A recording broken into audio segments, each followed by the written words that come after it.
हम कर रहे हैं नव तत्व 9 एलिमेंट्स।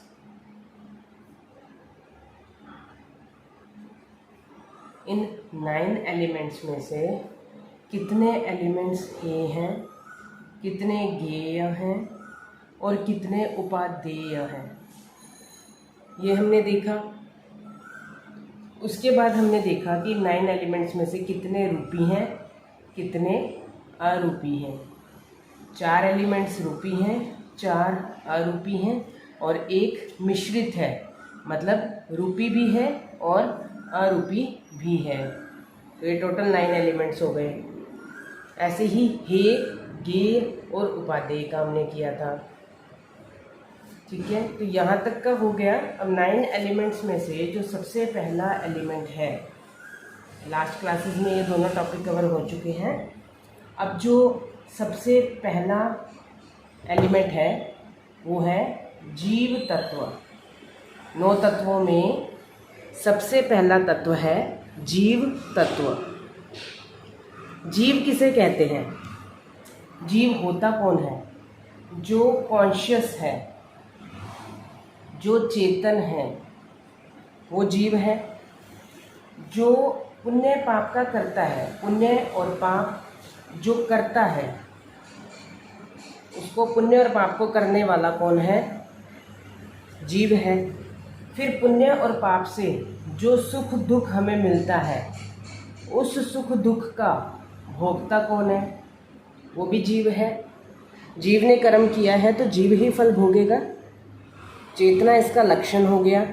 तो जो चेतन है, पुण्य और पाप का करता है, यानी कर्मों का करता है और कर्मों का भोगता भी है, कर्मों को करता भी है और कर्मों को भोगता भी है, वो जीव है। ऐसा तो नहीं है कि कर्म किया मैंने, उसका फल भोगेगी ये चेयर, ऐसा नहीं है ना। तो जिसने कर्म किया है, कर्म कौन करता है? चेतन कर्म करता है और चेतन ही कर्मों के फल को भोगता है। ठीक है, तो वो हो गया जीव।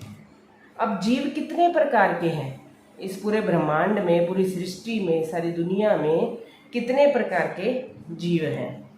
जीव को 3 कैटेगरीज में डिवाइड किया गया है। मतलब जीव के जो भेद हैं, जगन्य देखा जाए, जगन्य किसे कहते हैं?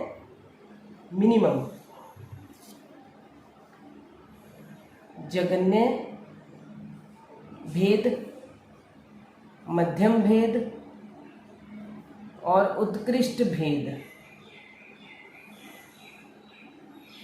ये 3 भेद जीव के हैं। जीव का जगन्य एक ही भेद है, यानी कि जितने भी जीव हैं वो इस एक के अंदर समा गए। जीव के मध्यम देखें तो 14 भेद हैं, 14। और उत्कृष्ट देखें, मतलब मैक्सिमम, अगर हम इन सब को खोल दें इन डिटेल तो उसके 563 टाइप्स हैं जीव के। अब जितने भी जीव इस धरती पर हैं, चाहे सूक्ष्म है, बादर है, पर्याप्त है, अपर्याप्त है, ये सब वर्ड्स आएंगे। वैसे 25 बोल का थोड़ा किया हुआ है, तभी नव तत्व करने का फ़ायदा है, क्योंकि 25 बोल में बता दिया जाता है पर्याप्त का क्या मतलब है, अपर्याप्त का क्या मतलब है, संगी कौन होते हैं, असंगी कौन होते हैं, सूक्ष्म क्या होता है, बादर क्या होता है। तो ये सारे कॉन्सेप्ट्स 25 बोल में क्लियर कर दिए जाते हैं। तो अगर किसी ने 25 बोल नहीं किया है तो पहले 25 बोल करें और फिर नव तत्व को समझने का प्रयास करें, तो इजीली समझ में आ जाएगा। तो जीव जितने भी इस धरती पर हैं, मिनिमम उसका एक भेद है, जगन्य मतलब मिनिमम। तो एक भेद कौन सा है? उपयोग या चेतना। ठीक है, उपयोग, ये इसका भेद है। इसे हम क्या बोलते हैं? चेतना भी बोलते हैं, या चेतन लक्षण से युक्त है। मतलब जितने भी धरती पर जीव हैं वो सब चेतन लक्षण से युक्त है, उपयोग गुण उनके भीतर है। जब 25 बोल का थोकड़ा किया था तो हमने देखा था उपयोग कितने होते हैं। उपयोग 12 है, 5 ज्ञान के, 9वें बोले, 9वां बोल है, 25 बोल का 9वां बोल है। उपयोग 12, 5 ज्ञान के, 3 अज्ञान के और 4 दर्शन के। यानी कि कॉन्शियस कौन होगा? जिसके अंदर उपयोग गुण होगा, यानी कि 5 ज्ञान में से कोई भी ज्ञान होना चाहिए। मति ज्ञान, शुद्ध ज्ञान, अवधि ज्ञान, मनःप्रभ ज्ञान और केवल ज्ञान। ये 5 ज्ञान है। अवधि, मनःप्रभ और केवल ज्ञान तो चलो आज के टाइम में नहीं है, लेकिन मति और शुद्ध ज्ञान सूक्ष्म से लेकर के बादर से बादर, यानी छोटे से छोटे जीव से लेकर के बड़े से बड़े जीव तक को मति और शुद्ध ज्ञान होता है। अब मति और शुद्ध ज्ञान अज्ञान रूप में भी हो सकता है, ज्ञान रूप में भी हो सकता है, बट होगा अवश्य अगर वो जीव है तो, क्योंकि जीव के अंदर उपयोग गुण पाया जाता है, चेतन लक्षण उसके भीतर होता है। तो चेतन लक्षण उपयोग गुण का मतलब क्या है कि उसके भीतर ज्ञान, अज्ञान और दर्शन होंगे। अब इनको दोबारा क्लियर करने की जरूरत नहीं है कि 5 ज्ञान कौन से हैं, 3 अज्ञान कौन से हैं, 4 दर्शन कौन से हैं, 25 बोल में क्लियर कर लिए थे।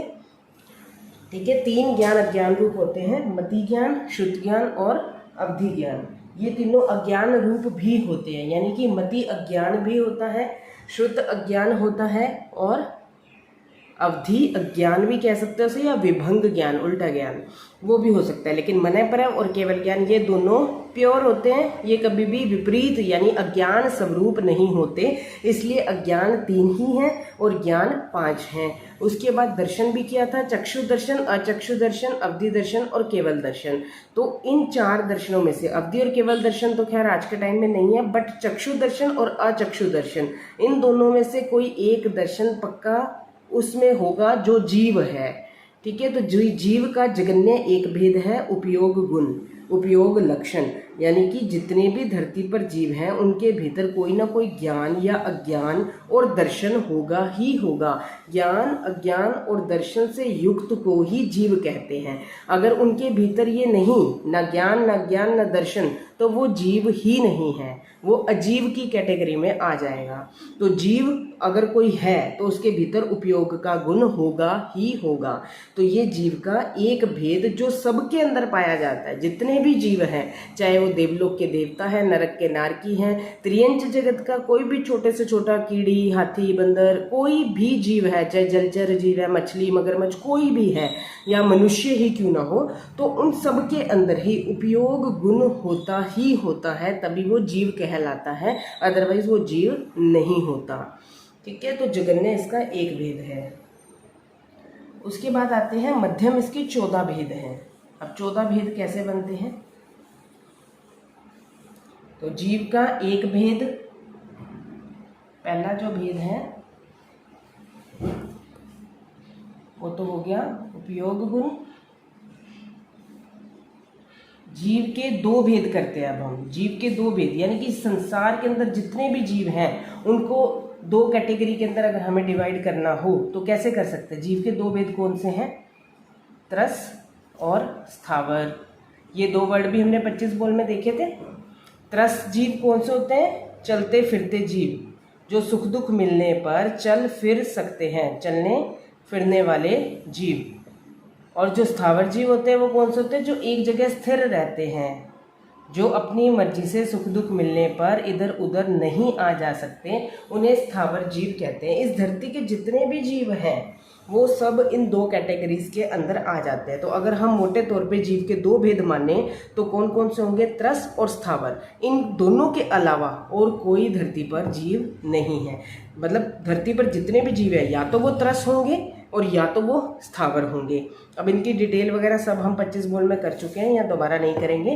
तो इसके 2 भेद देखें तो त्रस और स्थावर। स्थावर के अंदर सारे एकेंद्रीय जीव आ जाते हैं, जैसे पृथ्वी का है, अप का है, तेयु का है, वायु का है और वनस्पति का है। और त्रस के अंदर बेंद्रिय से लेकर के पंचेंद्रिय तक के सारे जीव आ जाते हैं। बेंद्रिय, तेंद्रिय, चुरेंद्रिय और पंचेंद्रिय। पंचेंद्रिय के अंदर नारकी, देवता, मनुष्य सब आ जाते हैं, त्रिंच, पंचेंद्रिय सब आ जाते हैं। तो यानी कि इतनी डिटेल में नहीं जाना है हमको सिर्फ ये देखना है कि अगर जीव के 2 भेदों की बात करें, क्योंकि ये डिटेल हम ऑलरेडी 25 बोल में कर चुके हैं, तो जीव के 2 भेद देखें तो वो कौन से बनते हैं? त्रस और स्थावर। अगर हम जीव के 3 भेद देखें कि 3 भेद में अगर हमें जीवों को कैटेगराइज करना हो तो वो हम कैसे कर सकते हैं? तो 3 तरह की जीव होते हैं धरती पर, या तो स्त्रीलिंग होगा, या पुरुष लिंग होगा, और या फिर नपुंसक लिंग होगा। इस धरती पर जितने भी जीव हैं, या तो वो स्त्री जाति में उत्पन्न हुए इसलिए वो उनको स्त्रीलिंग बोला, या पुरुष हैं या स्त्री हैं या अदर जेंडर वाले हैं, नपुंसक लिंग है। ठीक है, तो फीमेल्स हैं, मेल्स हैं या अदर जेंडर है, इन तीन के अलावा और चौथी कोई कैटेगरी नहीं है। तो इन तीन कैटेगरीज के अंदर भी हम इस धरती पर या इस संसार में, इस यूनिवर्स में, इस ब्रह्मांड में जितने भी जीव हैं उन सबको हम इन तीन कैटेगरीज में डिवाइड कर सकते हैं। जीव के चार भेद कौन से? अगर हमें जीवों को चार कैटेगरीज में डिवाइड करना हो तो हम कैसे कर सकते हैं? ये डिटेलिंग ही है और कुछ नहीं हो रहा है। एक भेद उपयोग वो सबके अंदर है। अगर दो में डिवाइड करना चाहें तो त्रस और स्थावर में कर सकते हैं, तीन में करना चाहें तो स्त्री पुरुष और नपुंसक में कर सकते हैं, चार में अगर हम जीवों को, समस्त जीवों को अगर हम डिवाइड करना चाहें तो हमने पढ़ा था, पहले बोले गति चार, यानी कि या तो नरक गति के जीव होंगे, या फिर तिर्यंच गति के जीव होंगे, या मनुष्य गति के जीव होंगे, और या फिर देवता होंगे, देवलोक के जीव होंगे।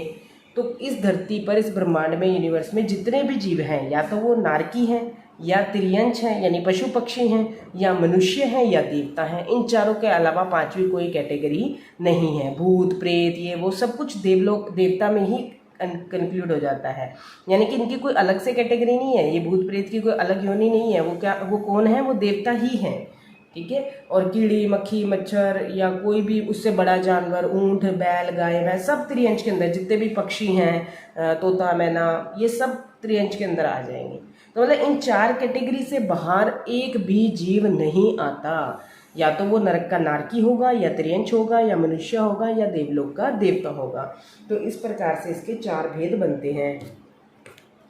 अब अगर हम जीव के पांच भेद देखें कि जीव के पांच भेद कौन कौन से हो सकते हैं। हाँ जी, हमने 25 गोल में कर रखा है। ये भी जीव को पांच कैटेगरीज में भी डिवाइड किया था, पांच भेद। तो हम जीव को जाति के आधार पर पांच भागों में बांट सकते हैं। पहले बोले गति चार, दूसरे बोले जाति पांच। जाति पांच कौन सी होती है? एक इंद्रिय जाति, बेइंद्रिय जाति, तेंद्रिय, चौरिंद्रिय और पंचेंद्रिय जाति।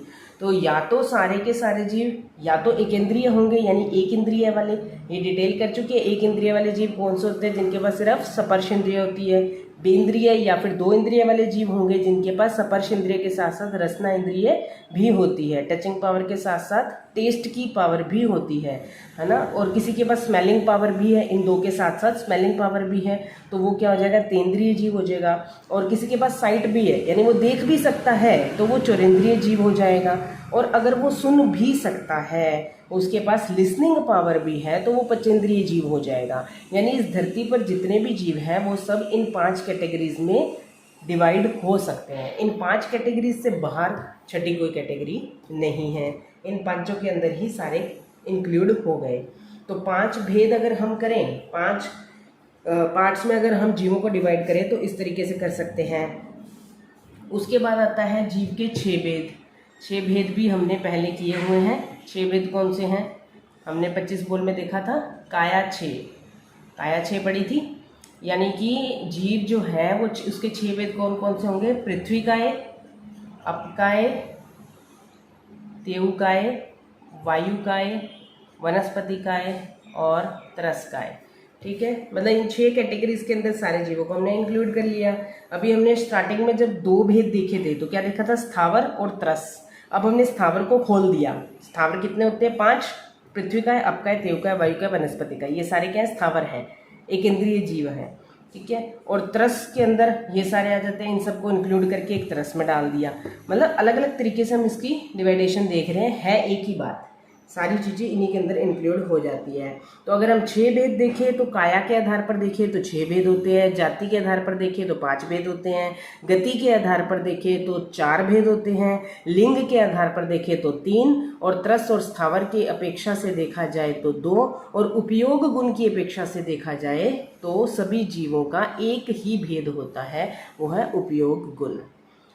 ठीक है, तो ये हो गए हमारे 6 भेद। अब 7 भेद कौन से होते हैं? अब इसकी और डिटेल करते हैं। जैसे स्त्रीलिंग, पुरुष लिंग और नपुंसक लिंग हमने किया था ना, अब उसको हम थोड़ा और खोल लेते हैं। और खोलेंगे तो क्या होगा? इसके 7 भेद बन जाएंगे। कैसे बनेंगे देखिए। अब जीव तत्व के, जीव के 7 भेद कौन से?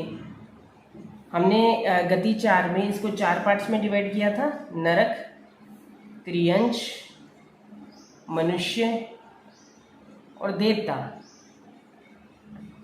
नारकी जो होते हैं उनके अंदर स्त्री और पुरुष लिंग नहीं होता, क्योंकि वो सारे नपुंसक लिंग वाले होते हैं। तो नारकी का एक ही भेद लिया। त्रियंच के 2 भेद लिए, क्योंकि त्रियंच में त्रियंच भी होते हैं और त्रियंचनी भी होती है, यानी कि इसके अंदर मेल फीमेल 2 कैटेगरीज होती हैं। तो त्रियंच के हमने लिए 2 भेद, त्रियंच, त्रियंचनी। ऐसे ही मनुष्य के 2 भेद होते हैं, मनुष्य और मनुष्यनी, यानी कि नर और नारी। ठीक है, तो इसके भी 2 भेद होते हैं।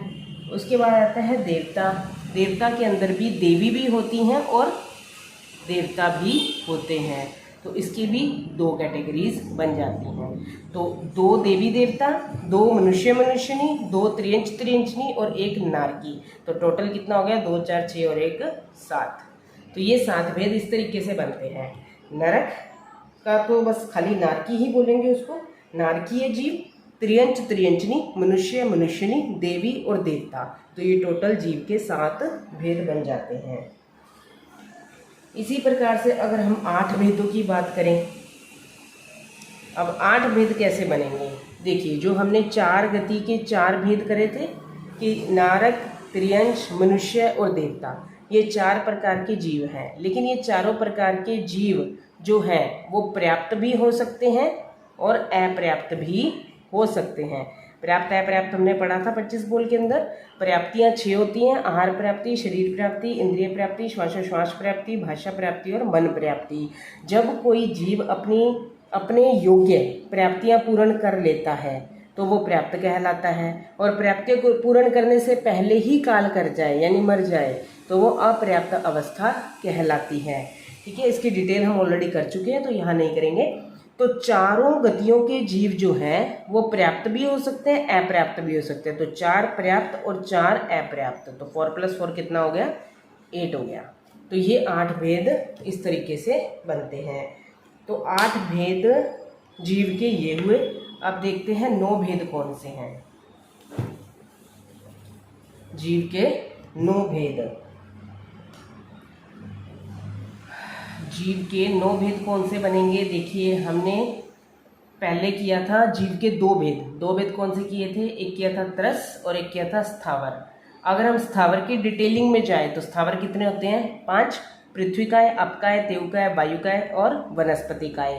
तो ये 5 क्या है? स्थावर हो गए। और त्रसकाय के अगर हम डिटेलिंग में जाए, अगर इसके भेद देखें तो इसके 4 भेद होते हैं। कौन कौन से?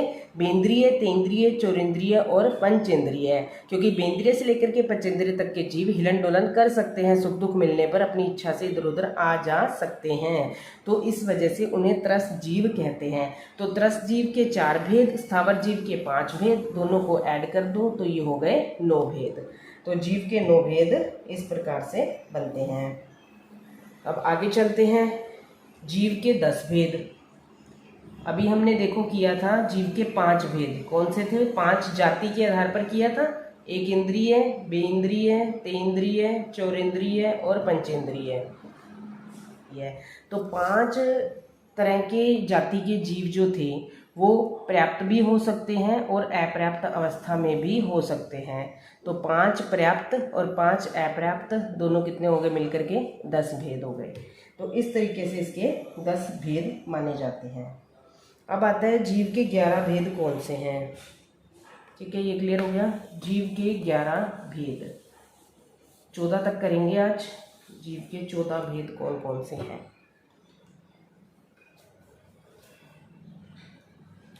हाँ जी, जीव के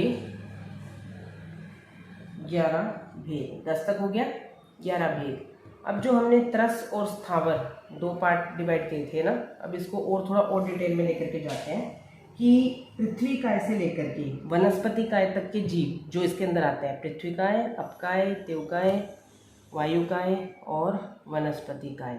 ठीक है, तो वनस्पति काय, ये 5 तरह के जो जीव होते हैं पृथ्वी से लेकर के वनस्पति तक के जीव जो हैं वो सूक्ष्म भी होते हैं और बाद्र भी होते हैं।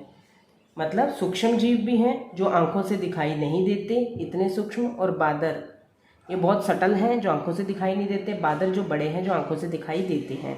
तो सूक्ष्म और बादर मुख्यतः दो भेद है। अब आगे और डिटेल करेंगे तो वनस्पति के वैसे 3 भेद आते हैं, सूक्ष्म, उसके बाद प्रत्येक और साधारण। मतलब बादर के भी आगे 2 टाइप्स हैं, प्रत्येक और साधारण। वो यहाँ पे नहीं करना क्योंकि अभी हम 11 भेद की बात कर रहे हैं।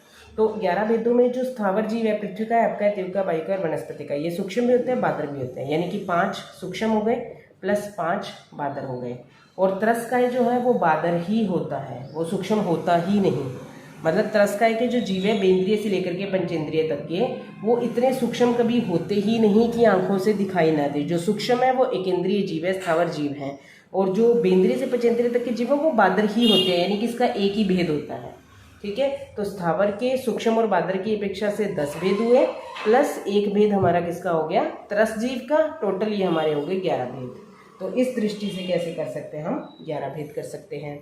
फिर 12 भेद बहुत ईजी हैं, हमने 6 भेद किए थे, बस उसका डबल करना है। जीव के 12 भेद, हमने 6 भेद कौन से किए थे, 6 काया के जीव लिए थे, पृथ्वी का, आपका, देव का, वायु का, वनस्पति का और त्रस्काय। अब ये 6 काया के जीव पर्याप्त भी हो सकते हैं और अपर्याप्त भी हो सकते हैं, यानी कि 6 पर्याप्त और 6 अपर्याप्त, तो टोटल कितने हो गए, 12 भेद हो गए। तो इस तरीके से इसके 12 भेद माने जाते हैं। अब हम बात करते हैं जीव के 13 भेदों की। 12 भेद तो बहुत इजी थे, जीव के 13 भेद।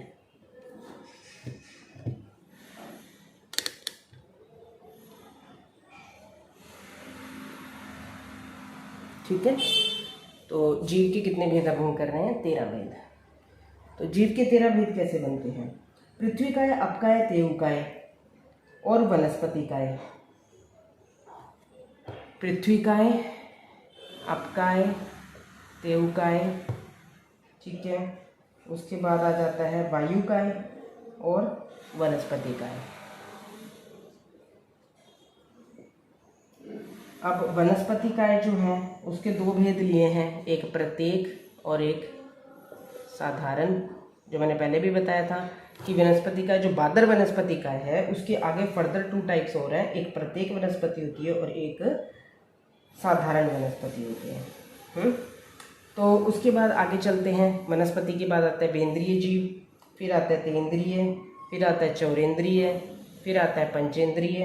अब पंचेंद्रिय के भी फर्दर अगर हम टाइप्स देखें तो पंचेंद्रिय के अंदर नारकी भी आ जाते हैं, प्लस त्रियंच भी आ जाते हैं, मनुष्य भी आते हैं और देवता भी आते हैं। यानी कि इसके कितने भेद हो गए, 4 भेद हो गए। 4 भेद पंचेंद्रिय के, तो 4 भेद पंचेंद्रिय के हो गए, एक चौरेंद्रिय का 5, 6, 7, इसके 2, 8 और 9, 10, 11, 12 और 13। तो ये टोटल 13 भेद हो गए। ठीक है, पृथ्वी काय का 1 लिया, अपकाय का 1, तेवकाय का 1, वायु काय का 1। फिर वनस्पति के कितने लिए, 2, बेंद्रिय का 1, तेंद्रिय का 1, चौरेंद्रिय का 1 और पंचेंद्रिय के कितने लिए, 4। तो 4, 5, 6, 7, 8, 9, 10, 10 ये वाला 10 वायु काय का, फिर 11, 12 और 13। तो ये टोटल कितने भेद हो गए हमारे, 13 भेद बन जाते हैं। अगर वनस्पति की और पंचेंद्रिय की भी डिटेल करते हैं तो इस प्रकार से ये 13 भेद बन जाते हैं। मतलब है वही चीज़, लेकिन उसको जैसे जैसे आप खोलते चले जाओगे वैसे वैसे इसके भेद बढ़ते चले जाएंगे। तो अब लास्ट है जीव तत्व के 14 भेद। अब 14 भेद कैसे बनते हैं, अब इसमें फुल डिटेल आ जाएगी। 14 भेद कैसे बनते हैं, देखिए हमारे 5 तरह के जीव हैं, एक इंद्रिय से लेकर के पंचेंद्रिय तक के। जब हम एकेंद्रीय जीवों की बात करते हैं तो एकेंद्रीय जीव के हमने 4 भेद किए। पहला किया सूक्ष्म, दूसरा किया बादर। ठीक है, पहले भी कर चुके हैं। सूक्ष्म एकेंद्रीय जीव भी होते हैं, बादर एकेंद्रीय जीव भी होते हैं। फिर इनका आगे पर्याप्त भी हो सकते हैं, ये अपर्याप्त भी हो सकते हैं ये। ठीक है, तो एकेंद्रीय जीव सूक्ष्म 2, एक सूक्ष्म हो गए, एक बादर हो गए, एक पर्याप्त हो गया, एक अपर्याप्त हो गया। तो टोटल एकेंद्रीय के कितने भेद हो गए, 4 भेद। सूक्ष्म बादर 2, पर्याप्त अपर्याप्त 2, 2 + 2 4। तो ये 4 भेद एकेंद्रीय के हो गए। उसके बाद बेंद्रिय के 2 भेद लिए हैं।